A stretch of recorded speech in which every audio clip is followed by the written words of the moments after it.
नमस्कार। आज इस वीडियो में हम पावर ट्रांसमिशन के बारे में देखेंगे। और अगर आप एएलपी के लिए complete fitter trade theory course चाहते हैं तो फिर आप हमारा प्लेलिस्ट विजिट कर सकते हैं, जिसमें हम ये सारी टॉपिक को कवर कर रखे हैं। अगर आप चाहें तो इसको देख सकते हैं। तो हम आज इस वीडियो में देखेंगे पावर ट्रांसमिशन के बारे में। हमने इस वीडियो में देखेंगे पावर ट्रांसमिशन के बारे में।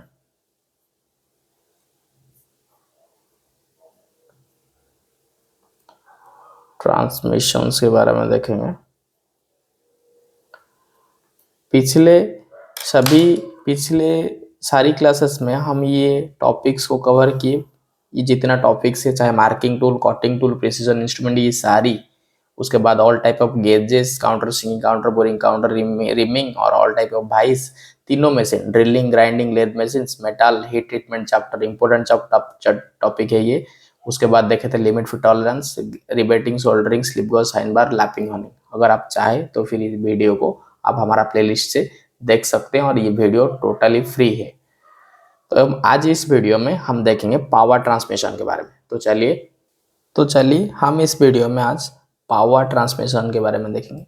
पहले देखेंगे पावर ट्रांसमिशन क्या है। देखिए, उसका नाम से ही पता चलता है।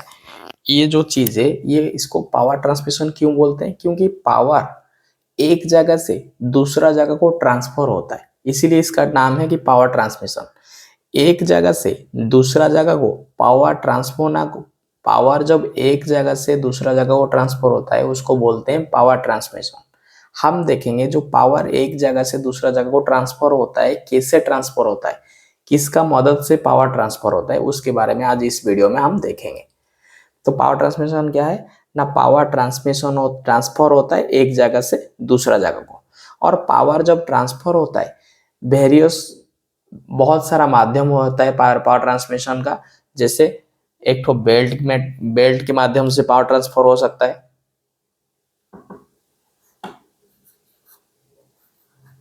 बेल्ट के माध्यम से पावर ट्रांसफर हो सकता है। उसके बाद देखेंगे गियर के माध्यम से पावर ट्रांसफर हो सकता है।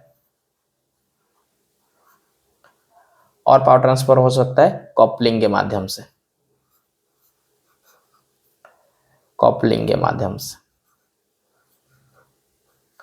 ठीक है, कपलिंग के माध्यम से पावर ट्रांसफर हो सकता है। तो हम देखेंगे पहले बेल्ट के माध्यम से कैसे पावर ट्रांसफर होता है और गियर के माध्यम से कैसे पावर ट्रांसफर होता है। कपलिंग के माध्यम से भी पावर ट्रांसफर होता है, इसको हम बाद में देखेंगे। ये उतना इंपॉर्टेंट नहीं है, हमारे लिए इंपॉर्टेंट है ये दोनों। ठीक है, अभी देखेंगे बेल्ट के माध्यम से पावर कैसे ट्रांसफर होता है। देखिए, पावर जो ट्रांसफर होता है एक जगह से दूसरा जगह को ट्रांसफर होता है। तो जिस जगह से ट्रांसफर होता है वो उसका ओरिजिन है। ठीक है, तो बेल्ट ट्रांसफर, पावर ट्रांसफर के लिए तीन चीज का जरूरत है। एक ठो दो ठो पुली का जरूरत होता है। दो चीज का जरूरत है, पुली दो ठो, मतलब हम ये बोल सकते हैं दो ठो पुली जरूरत होता है। बेल्ट पावर ट्रांसफर में जब बेल्ट के माध्यम से पावर ट्रांसफर करेंगे, दो ठो पुली जरूरत होगा।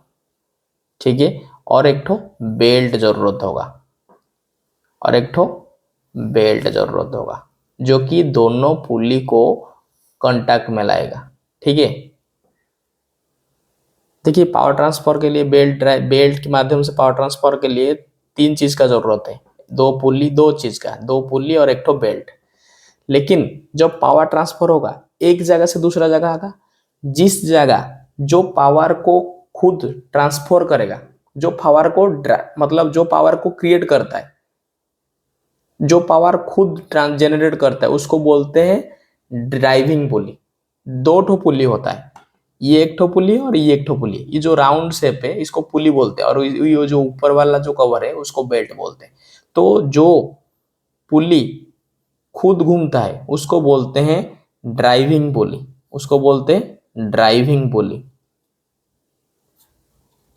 ड्राइविंग पुली। और जो जिस चीज को घुमाता है, जो पुली को घुमाता है, उसको बोलते हैं ड्रिवेन पुली। देखिए, जो पुली खुद घूमता है उसको बोलते हैं ड्राइविंग पुली, और ये ड्राइविंग पुली जिस पुली को घुमाता है उसको बोलते हैं ड्रिवेन पुली। ड्रिवेन पुली, ड्रिवेन पुली, ठीक है। तो यह हमारा ड्राइविंग पुली है जो ये खुद घुमाता है, ये खुद घूम के क्या करता है ना, इसको घुमाता है। ये जिसको घुमाता है उसको बोलते हैं हम ड्रिवेन पुली, और जो खुद घूमता है उसको बोलते हैं ड्राइविंग पुली, ठीक है। और ये दोनों को जो कांटेक्ट में लाता है उसको बोलते हैं बेल्ट, ठीक है। देखिए बेल्ट ड्राइव में क्या होता है ना, ड्राइविंग पुली ड्रिवेन पुली को घुमाता है बेल्ट के माध्यम से। और ये जो बेल्ट है, ये बेल्ट कई तरह का है, लेकिन ये बेल्ट नॉर्मली, ये जो बेल्ट है नॉर्मली हम दो तरह का बेल्ट देखेंगे। एक तो फ्लैट बेल्ट है, फ्लैट बेल्ट है, फ्लैट बेल्ट है, और एक ठो वी बेल्ट है, वी बेल्ट है। दो ठो बेल्ट और भी बेल्ट है, जैसे कि टूथ बेल्ट है, लिंक बेल्ट है, रिब्ड बेल्ट है, लेकिन हमें ये दो बेल्ट के बारे में पढ़ना है, एक तो फ्लैट बेल्ट और एक तो वी बेल्ट। देखिए फ्लैट बेल्ट जो राइस मिल होता है, आप देखे होंगे जो बड़ा वाला मैसी मोटर लगा होता है उसमें जो बेल्ट लगा होता है वो फ्लैट बेल्ट होता है। और we belt normally drilling machine के ऊपर में आप देखे होंगे जो स्टेप्ड पुली रहता है उसमें वी बेल्ट लगा होता है। वी बेल्ट कब यूज होगा, जब डिस्टेंस, जो जब क्या होगा ना, डिस्टेंस, जब डिस्टेंस कम होगा, दोनों पुली के बीच में अगर डिस्टेंस कम है तो फिर आप कौन सा बेल्ट यूज करेंगे ना, वी बेल्ट को यूज करेंगे, ठीक है। अगर बहुत सारा डिस्टेंस है तो फिर आप फ्लैट बेल्ट यूज कर सकते हैं। देखिए उसके बाद आगे देखेंगे, दो ठो ड्राइंग देखेंगे। देखिए ये एक पुली है और ये एक पुली है, ठीक है। और ये एक पुली है और ये एक पुली है, ठीक है। ये दो पुली है और ये दो पुली है, ठीक है। अगर एक पुली में क्या हुआ है ना, जो बेल्ट है इस तरह का है,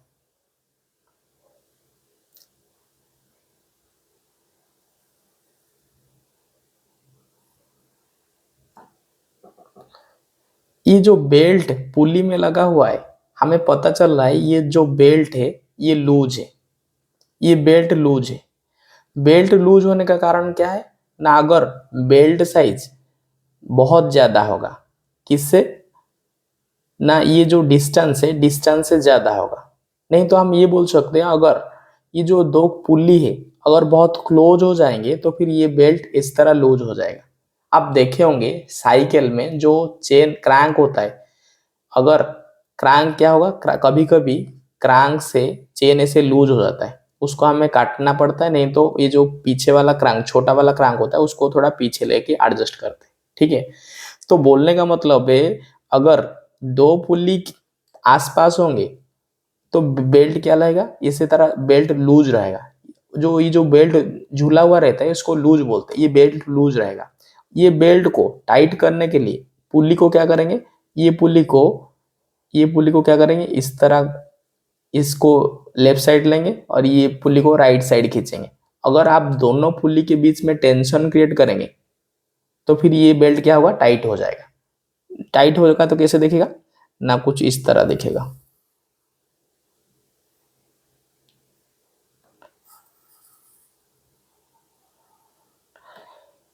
देखिए ये लूज था इसीलिए इसे झूला हुआ था बेल्ट, लेकिन ये बेल्ट टाइट है तो इसमें कोई लूज नहीं, इसमें कोई ये नहीं है, ये कोई झूला हुआ नहीं। अगर इसको ऐसे प्रेस करेंगे तो ये टाइट रहेगा, फिर ओरिजिनल पोजीशन को आ जाएगा, ठीक है। तो ये टाइट पोजीशन में, ये ठीक पोजीशन में, ये लूज पोजीशन में था। जब लूज पोजीशन में था उसको सही करने के लिए हमें क्या करें ना, पुल्ली को थोड़ा टेंशन की। जब पुल्ली टेंशन हुआ तो फिर बेल्ट क्या हुआ, टाइट हो गया। देखिए जब ये बेल्ट का बेल्ट का जब टेंशन कम रहेगा, जब बेल्ट का टेंशन कम रहेगा, ठीक है, जब बेल्ट का टेंशन कम रहेगा तो ये फिर क्या होगा ना, ये जो बेल्ट लूज हो जाएगा, ये बेल्ट क्या होगा, लूज हो जाएगा। बेल्ट लूज हो जाएगा, क्यों लूज हो जाएगा, क्योंकि इसका बीच में फ्रिक्शन कम होगा। ये जो बेल्ट टेंशन कम रहेगा, बेल्ट क्या होगा, बेल्ट क्या होगा, लूज हो जाएगा। ठीक है, बेल्ट लूज हो जाएगा। ये बेल्ट देखिए टेंशन कम है, दोनों का बीच में टेंशन कम है, इसलिए बेल्ट लूज है। ठीक है, ये बेल्ट लूज हो जाएगा, क्यों, अगर बेल्ट लूज हो जाएगा तो इसका बीच में जो ये बेल्ट है और ये पुल्ली है, इनका दोनों का फ्रिक्शन, बीच में जो फ्रिक्शन होना चाहिए, फ्रिक्शन फ्रिक्शन कम होगा। अगर फ्रिक्शन कम होगा तो ये जब घूमेगा तो फिर ये सही से नहीं घूम पाएगा, नहीं तो टोटली नहीं घूमेगा, क्योंकि ये तो लूज है ना। जब बेल्ट और पुली लूज है तो फिर पुली जब घूमेगा बेल्ट घूमेगा नहीं, क्योंकि लूज है। वो लूज को सही करने के लिए हमें क्या करना पड़ेगा, दोनों को बीच में टेंशन लाना पड़ेगा, टेंशन मेंटेन करना पड़ेगा। बहुत ज्यादा टेंशन भी नहीं करना पड़ेगा, क्योंकि अगर बहुत ज्यादा टेंशन करेंगे तो फिर ये बेल्ट डैमेज हो सकता है। ठीक है, तो हमारा रिक्वायरमेंट के हिसाब से हमें टेंशन करना है बेल्ट को। बेल्ट का टेंशन अगर कम रहेगा तो फिर क्या होगा, फ्रिक्शन कम होगा, और फ्रिक्शन कम होगा तो फिर बेल्ट लूज होगा, तो फिर पावर ट्रांसमिशन सही से नहीं हो पाएगा। इसीलिए आपको टेंशन मेंटेन करना पड़ेगा बेल्ट का। ठीक है, बेल्ट टेंशन कम होगा तो फिर बेल्ट लूज होगा, बेल्ट लूज होगा तो ये बेल्ट और पुली के बीच में फ्रिक्शन कम होगा, और अगर फ्रिक्शन कम होगा तो फिर ये पावर ट्रांसमिशन सही से नहीं हो पाएगा। नेक्स्ट देखेंगे आर्क ऑफ कॉन्टैक्ट के बारे में। आर्क ऑफ कॉन्टैक्ट क्या है ना, जिस सरफेस मतलब बेल्ट पुली का जिस सरफेस को कांटेक्ट में लाता है, मतलब ये बेल्ट पुली का जिस सरफेस को कांटेक्ट में लाता है, मतलब जिस सरफेस का कांटेक्ट में आता है, बेल्ट जिस पुली का जिस सरफेस को कांटेक्ट में आएगा उसको बोलेंगे आर्क ऑफ कांटेक्ट। देखिए जैसे बेल्ट है, ये पुली का इस जगह से टच हुआ, बेल्ट क्या हुआ, पुली को इस जगह में टच किया और टच किया करता हुआ आया इस पॉइंट तक। ठीक है, मतलब ये इस जगह को ये बेल्ट टच किया, और इसी एरिया को बोलते हैं आर्क ऑफ कांटेक्ट। देखिए ये जो होता है ना, ये एरिया और ये एरिया के बीच में ये जो स्पेस है, इसको बोलते हैं arc of contact, arc of contact बोलते हैं।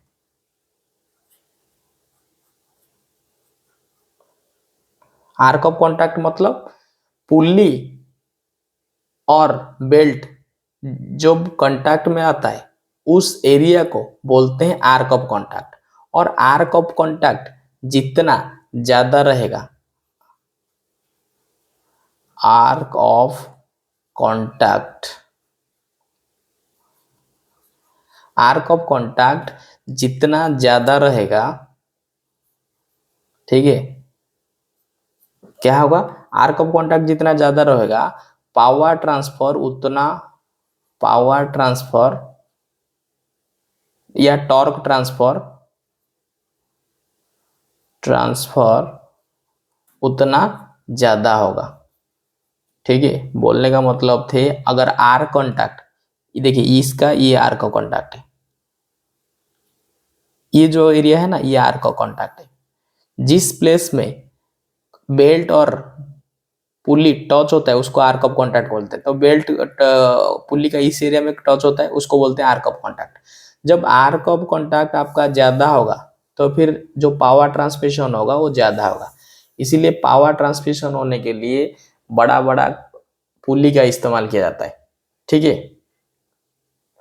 देखिए जो बेल्ट ड्राइव में आर्क ऑफ कांटेक्ट इनसफिशिएंट रहेगा या आर्क ऑफ कांटेक्ट बहुत कम रहेगा। देखिए ये एक पुली है और ये एक पुली है, इसका बीच में आर्क ऑफ कांटेक्ट कम रहेगा, क्योंकि ये अगर बहुत पास रहेंगे, दो पुली अगर बहुत पास रहेगा तो फिर इसका आर्क ऑफ कांटेक्ट कम रहेगा।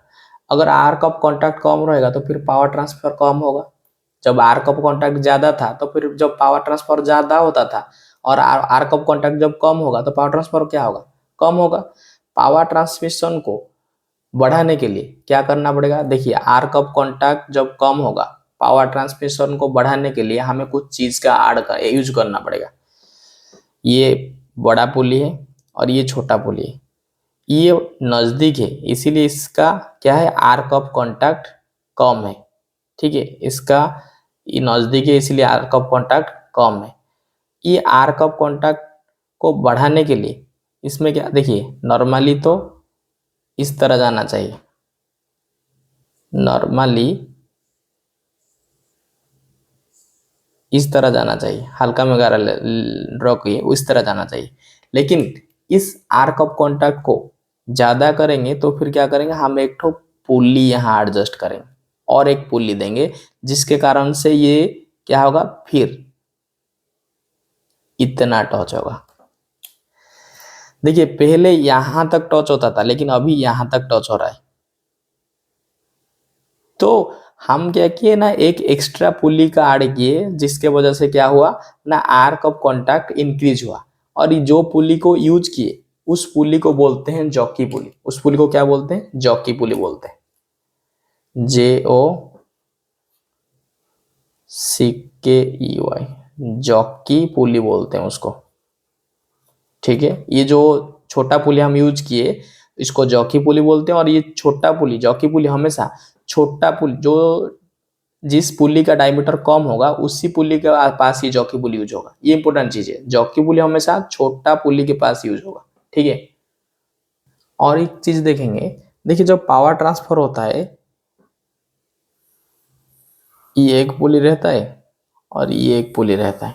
ठीक है, तो हमें पता है दो पुली के बीच से एक पुली ड्राइविंग पुली होता है जो खुद बोलता है, और जिस पुली को घुमाता है उसको ड्रिवेन पुली बोलते हैं। ठीक है, अगर हम इसको ड्राइविंग पुली मानेंगे, V1 मानेंगे, और इसको ड्रिवेन पुली मानेंगे, मतलब ड्रिवेन पुली मतलब ये घूमता है, मतलब ये इसको घुमाया जाता है, और ये V1 मतलब ये घूमता है, जो खुद घूमता है उसको ड्राइविंग पुली ड्राइवर बोलते हैं, और जिसको घुमाया जाता है इसको ड्रिवेन पुली बोलते हैं। तो ठीक है, तो हमें क्या करेंगे, ये दोनों पुली के बीच में बेल्ट बेल्ट लगाएंगे।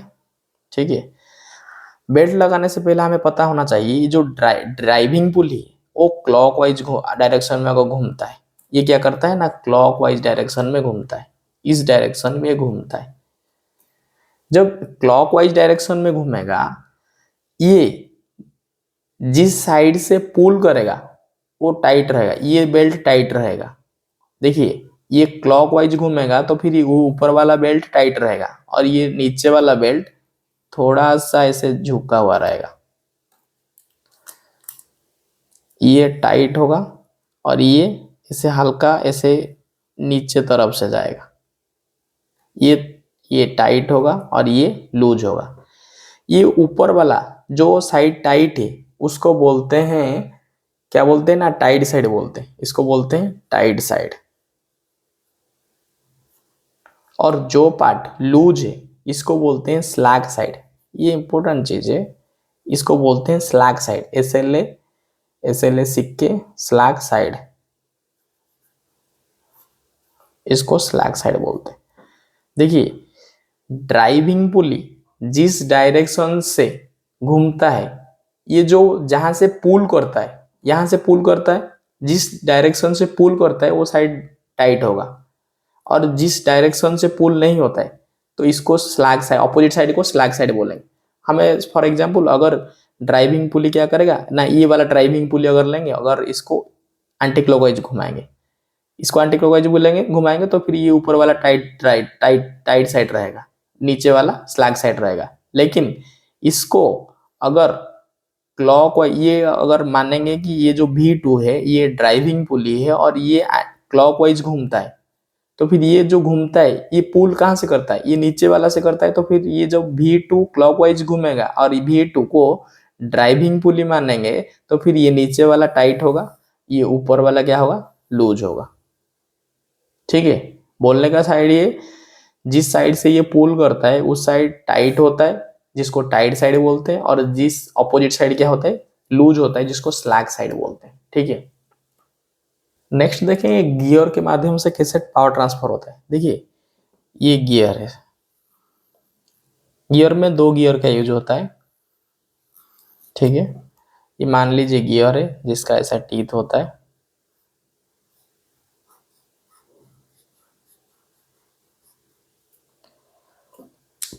और इसका भी टीथ होता है।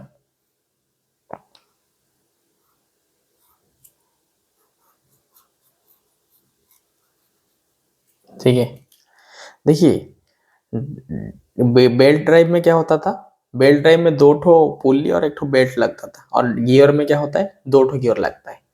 डिफरेंस है कि यदि अगर बेसिक डिफरेंस देखेंगे तो कॉमन डिफरेंस ये होगा, बेल्ट ड्राइव में ड्राइविंग पुली और ड्रिवन पुली सेम डायरेक्शन में घूमते थे, अगर ये भी क्लॉकवाइज घूमता है तो ये भी क्लॉकवाइज घूमेगा। लेकिन गियर में उसका अपोजिट होता है, अगर जो चीज घूमता है उसको ड्राइविंग ड्राइविंग बोलते हैं, और जो जिसको घुमाया जाता है उसको ड्रिवन बोलते हैं। अगर जो ड्राइविंग पुल गियर है अगर वो क्लॉकवाइज घूमेगा, ठीक है, अगर ये क्लॉकवाइज घूमेगा तो फिर ऑपोजिट वाला एंटी क्लॉकवाइज घूमेगा। आप देखिए तो समझ पाएंगे, ये अगर नीचे की ओर जाएगा तो ये भी नीचे की ओर आएगा, तो इसका क्लॉकवाइज इसका एंटी क्लॉकवाइज होगा। ठीक है, तो इसका इसमें क्या हुआ ना, हम डायरेक्शन को चेंज करेंगे। इसमें भी डायरेक्शन सेम था लेकिन इसमें डायरेक्शन को हम चेंज कर दी। और बेल्ट ड्राइव में दूसरा चीज है कि बेल्ट ड्राइव में स्पीड वेरिएशन करने के लिए हमें जो पुली के डायमीटर को बड़ा या छोटा कर सकते हैं, इसमें भी उसी तरह होता है। ठीक है, लेकिन जो बेसिक डिफरेंस है, इसके डायरेक्शन सेम रहता है, इसमें डायरेक्शन चेंज हो जाता है। बेल्ट बेल्ट ड्राइव में अगर डायरेक्शन को चेंज करना पड़ेगा तो फिर क्या करते हैं पता है, बेल्ट ड्राइव में कभी कभी ये फ्लैट ये स्ट्रेट बेल्ट होता है, कभी कभी क्रॉस बेल्ट किया जाता है। क्रॉस बेल्ट कैसे किया जाता है, देखिए ये बेल्ट ड्राइव है, यहाँ एग्जाम्पल लेते हैं, इसको तो हमें बाद में देखेंगे, कपलिंग जो कि एक टाइप है। देखिए ये एक पुली है और ये एक पुली है।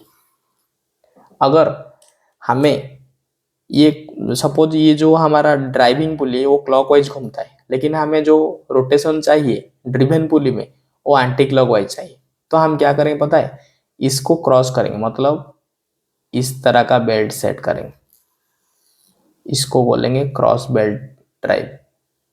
ये क्या हुआ ना, बेल्ट को हमने क्रॉस किया, जब ये बेल्ट इधर जाएगा, देखिए ये बेल्ट क्रॉस किया, ये जब क्लॉकवाइज घूमेगा तो बेल्ट इधर जाएगा, इधर से इधर आएगा, फिर नीचे से आएगा, फिर ऊपर तरफ जाएगा। ये क्या हुआ, ऐसे क्लॉक क्रॉस हो गया।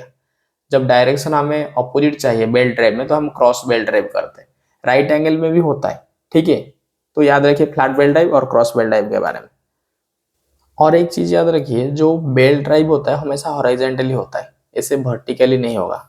यहाँ एक और यहाँ एक रहेगा, ऐसे पुली दो रहेगा, और फ्लैट हो या क्रॉस हो ऐसे वर्टिकली, क्योंकि ग्रेविटेशनल इफेक्ट होता है इसमें, इसीलिए इसमें कभी भी बेल्ट ड्राइव को ऐसे वर्टिकली सेट नहीं किया जाता है। ठीक है, हॉरिजॉन्टली किया जाता है। ये उतना इंपॉर्टेंट नहीं, सिर्फ याद रखिए ये वाला इंपॉर्टेंट है, जॉकी पुली कहाँ यूज होता है, गियर में क्या क्या होता है, भी बेल्ट कब यूज होता है, और स्लैग साइड क्या है, टाइट साइड क्या है, ठीक है, एरिया ऑफ कॉन्टैक्ट क्या है। तो आज के लिए इतना ही, धन्यवाद।